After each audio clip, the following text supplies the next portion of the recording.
You are looking at some images of the Florida Keys. It is a treasure of the state of Florida. And today, the person who represents the Keys in the Florida House of Representatives is our guest. Check it out right next to me. Representative Jim Mooney from the Keys. Representative, thanks for joining us on Spotlight on Florida. Thank you for having me, Joel. It's always a pleasure to talk with you. Listen, you talked to us last year while you were up in Tallahassee, and you're getting ready to come back. So Yeah. the action is about to start in Tallahassee. So we wanted to have you on to make sure our viewers know what this whole process is about and what's about to happen.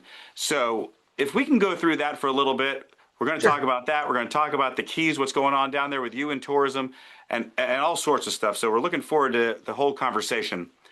But let's start with the Capitol. So November means committee meetings, and you're coming up, and what's going on in Tallahassee? Well, I mean, yeah, we started committee 3 weeks ago. Committee meetings are interesting. Right now, we're sort of in the um, early phases where we're getting a lot of presentations presented to us by FWC or educational presentations, depending on what committees we all sit in. So we had a field trip, and we've already done a couple field trips this year, which have been fun, seeing some really neat stuff around Tallahassee and for everything from affordable housing and small housing to the new emergency management building being built by the state of Florida. Very impressive. And I don't know who the contractors are, but I have to tell you, they're impressive to build a 200,000 square foot building in a year and a half. But so right now we're gearing up. We'll continue to get some presentations in front of us, and then the bills will start to come. But obviously, I think our first topic of conversation, literally at the bill level, will be the proposals of the HRs for property taxes. So we've got to vet those and figure out how we twist and turn those to make it palatable and very understandable for the public. I'm Because the House of Representatives, which you're a member of, they have a mission. They're either trying to greatly reduce or eliminate all property tax in Florida, right? Yep, the governor wants them eliminated. Me coming out of local government, I think that's a little bit of a push. But I do believe there's help for people with property taxes. I do believe there's some ways to start the conversation and make it where we don't lose the quality of life and certainly a quality of service, particularly life safety when it comes to life safety. But the conversation is going to be vigorous, I'm sure. Going to be, I don't think heated so much as I think there's just going to be a whole lot of different ideas that come out of these 7 different options. So it's going to be interesting. So now, those of you, if you're not familiar with the whole legislative process and how it all works, there's 120 members in the House. If you go all the way down to the bottom, District 120, the last district in the House, that's South Dade and the Keys. That's the area that Representative Mooney represents, and we have a different representative for all the areas of the state. So, Rep, you come up, you deal with people from all over Florida, and you Yes. try to pass legislation, and some of that is tourism related, right?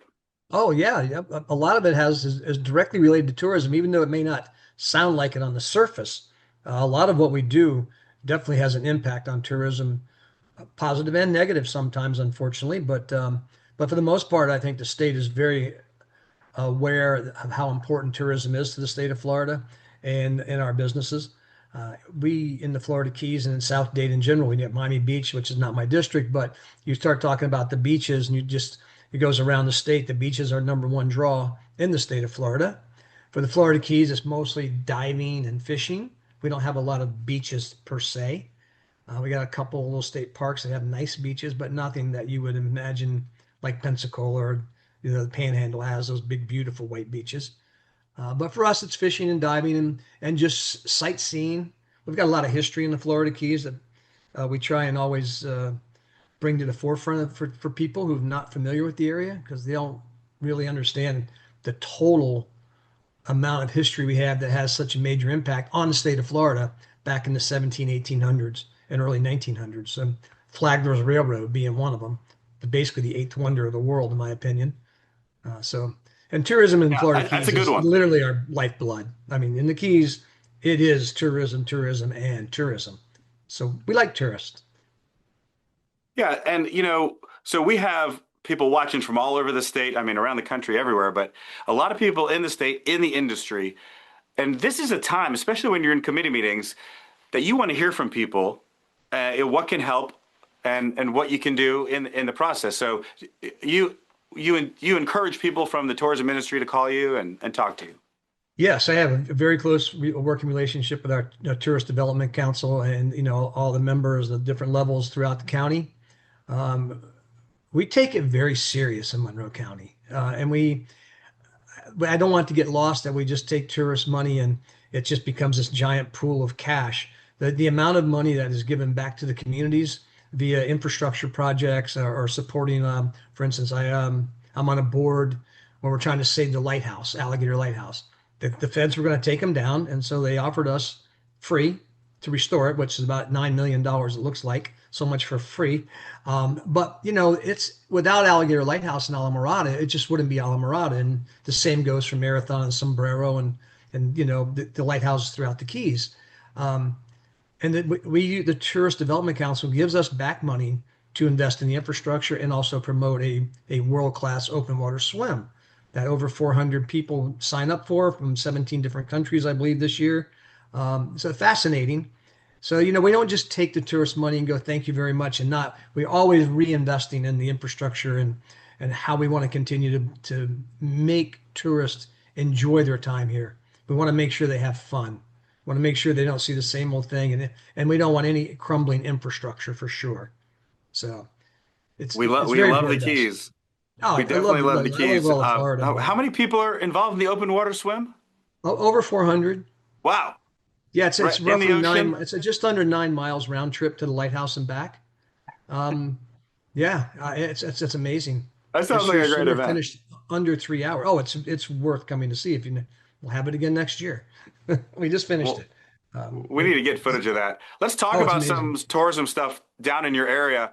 If For those viewers, if you've been staying up with Spotlight on Florida, we just did a story. We had a resort down in the Keys, Little Palm Island. Now we've got three keys, Michelin stars, and they are amazing, Michelin keys. And what do you hear about that? Well, I haven't heard about the Michelin Award yet, but I know Little Palm Island very, very well. I was there actually the first week they ever opened. Was very fast. It was fun, beautiful. It was very small, very quaint. Um, definitely high end, but this gets back to the old you get what you pay for, and you definitely get what you pay for there, times three. It's beautiful. It's a little island. I don't know. The total acreage there is probably, I don't know, 7, 8 acres out in the ocean, and close enough to shore that you take a ferry out, and but big yachts can get in there, and it's I think 30 total rooms there. And every time a big storm comes and wipes them out, they just rebuild it and get it right back up and running. But it is very, very, very beautiful. And you can actually go out there without staying there. You can go out on Sundays. They have a Sunday brunch. You can go out in a boat. They take you out and you eat and drink all you want and come back. So it's yes, located in the middle Keys. Speaking of storms, you guys are doing pretty good down there this season, huh? Well, I've been knocking my head against the wood all season. I feel Unbelievable. No well, storms, no, we don't need one. and it's Florida doesn't need anything. We're good and for it's a the end of while. hurricane season. So congratulations, you guys. I think made Well, it it's through, not and over yet, but yeah, but the we're cool fronts closing should in keep on them it. So away. We're close. how fabulous would that be if there was not one storm that That hit? would be wonderful. We definitely need But I'm that. praying for our friends in Jamaica, but Yes, and Cuba and absolutely. the Eastern Shore. So so what else? Anything else about tourism down in the Keys that you want to talk Well, about? this summer we had a lot of wind this summer, which definitely affects because summer obviously is a big fishing time for particularly Floridians who come to the Keys. Our tourism in the summer, most visitors are from Florida. They come for lobster. Obviously, we have the mini season. They come to fish. Fishing is always really good here throughout the year, but in the summer times you get a lot of dolphin, a lot of mahi mahi, which had a nice push this year.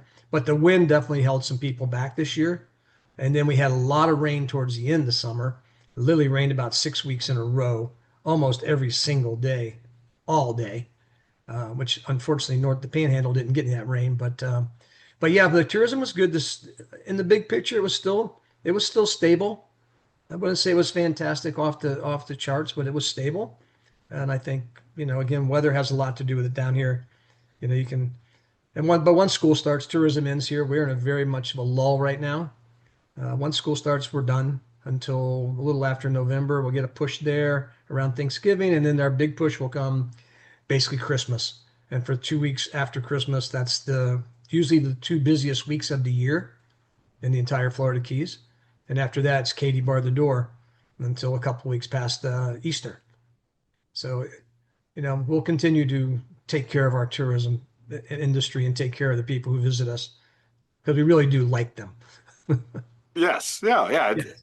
It's so you're just entering your season down there now, and Yeah, it's we're going to getting be ready to get jam packed. started. Yes, we're getting ready to get started, and I believe most of the resorts I hear are starting off on a pretty good note. So, That's good to hear. We were with Visit Florida at their governor's conference on tourism recently. They unleashed and unveiled, I should say, the brand new marketing campaign, Live More Floridays. And it's based on some of the music of Jimmy Buffett and a song that he had recorded years ago. And they remastered it, and they're they're pushing everybody around the world to come live more Floridays. And hey, with that I Jimmy like it. Buffett music that I bet you love. I love Jimmy Buffett music. I was fortunate enough to meet Jimmy way back in the day, and when Representative Clemens and ran the bill, and of course, I prime coded with him. We named the A1A after Jimmy Buffett. So Jimmy Buffett is obviously a worldwide model for success, a very highly respected man outside of the music world, but highly respected as a person for his environmental components that he always stuck with. He was save the manatees kind of guy, and we like that. It's part of what makes us click in the state of Florida is the uniqueness we have. But when you say Jimmy Buffett, I think everybody in the world understands, and he called Florida his home. So it's hard to beat that one. Everyone's loving the campaign so far. I would think. It's a good one. All right. When you have Representative Jim Mooney on the program, and when you're talking about what's happening in Tallahassee, Rep Mooney, I got to ask, are you filing your bill again for the state bird of Florida? The bill is filed. It's House Bill 11. We All didn't get right. one, but we got one. And tell everybody what it does. So our state bird right now, as most people would have no idea, is the mockingbird, which I think 5 other states have the mockingbird. Um, Part of this push came when a flamingo showed up in Tampa after Hurricane Idalia, and then all of a sudden flamingos started showing up again. They've always been here in the Florida Keys and in South Florida, but not to the extent to the extent they used to be here. But now we have a flock of 155 flamingos sitting literally. I'm looking at this picture behind me is what I'm looking at right now live. Um, about 14 miles as the crow flies, we have a giant flock, and part of it is the flamingo. Well, every airport has a flamingo. If you get a T-shirt, no mockingbirds. Also included in that bill is the scrub jay, which is our only songbird in the state of Florida. And so I tell people all the time, this is an environmental bill, and they look at me sort of weird, and I go, think about this. Why are the flamingos staying? Because they are migratory birds, but they do like anything else. They migrate, but they will have their sort of home. The guys always stay home. Uh, the Everglades restoration's starting to take effect. We're getting good water flow now again, where there's been a lack of water flow for over 75 years. Scrub jay, on the other hand, is being bulldozed out of its environment. And so we need to make people aware that we can't lose the scrub jay, which is apparently the only place in the world this little bird is found, is Florida.